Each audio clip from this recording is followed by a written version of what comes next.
I'm Josh, 32, single, and settled in a peaceful two-bedroom apartment. I work full-time as an IT consultant, and my life, while not thrilling, is orderly and under control. I've never wanted kids and cherish my independence. My sister, Megan, 36, is a single mother to Ava, 6, and Liam, 4. We've always gotten along, but we're not particularly tight. Megan's life has been a whirlwind, jumping from one job or relationship to another, while I've been the steady one in the family. It all began on an ordinary Friday evening. I was relaxing on my sofa after a grueling work week, enjoying takeout and flipping through TV channels, when there was a knock at my door. I wasn't expecting anyone. When I opened it, Megan stood there with her 2 kids and a duffel bag. Ava and Liam were clutching her, looking exhausted, as if they'd been on the move all day. "Hey, Josh," Megan said, her voice overly bright. "Hope we're not interrupting.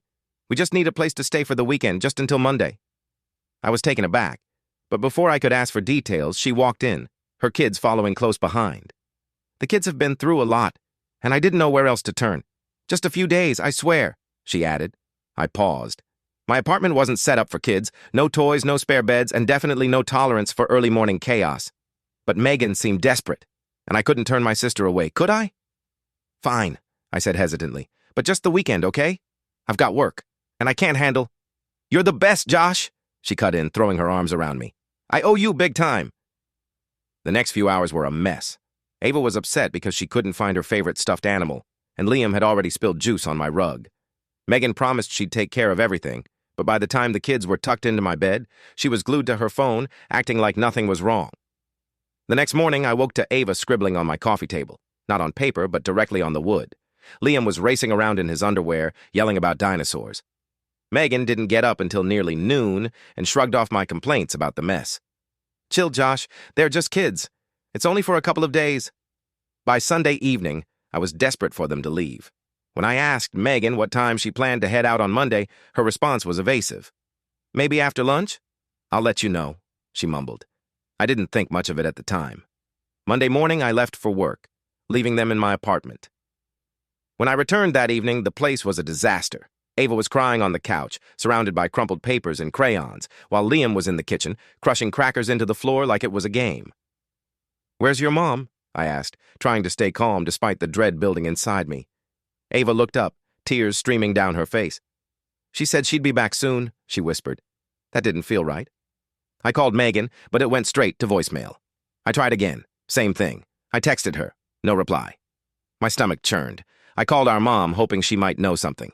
"Hey, Mom, have you heard from Megan? She left the kids here and I can't reach her." Mom sounded puzzled. "Left the kids? No, I haven't spoken to her in days. What's going on?" I explained everything, and Mom, though worried, wasn't much help. "She'll probably show up. Megan's always been unpredictable. Just give it a bit." But I wasn't in the mood to wait. 2 days later, Megan was still missing. I had to completely rearrange my work schedule to care for Ava and Liam. Suddenly, I was their driver, cook, mediator, and babysitter all at once. I kept calling Megan, at least a dozen times a day, sending texts that ranged from concerned to outright angry. I even thought about driving to her last known address, but then I realized I didn't know where she was living anymore.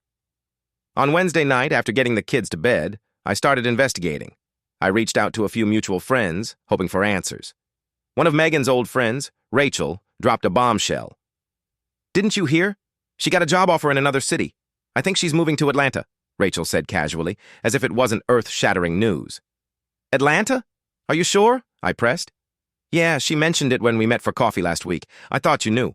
I hung up, reeling. "Atlanta? She'd left her kids with me and moved across the country without a word?" My shock turned to fury. The next day, I called Mom again and told her what Rachel had said. She was floored. "She moved without telling anyone? That doesn't add up. Are you sure she's not coming back?" "I don't know, Mom. All I know is I'm stuck with 2 kids and I'm not cut out for this." Mom tried to soothe me. "Josh, just hold on.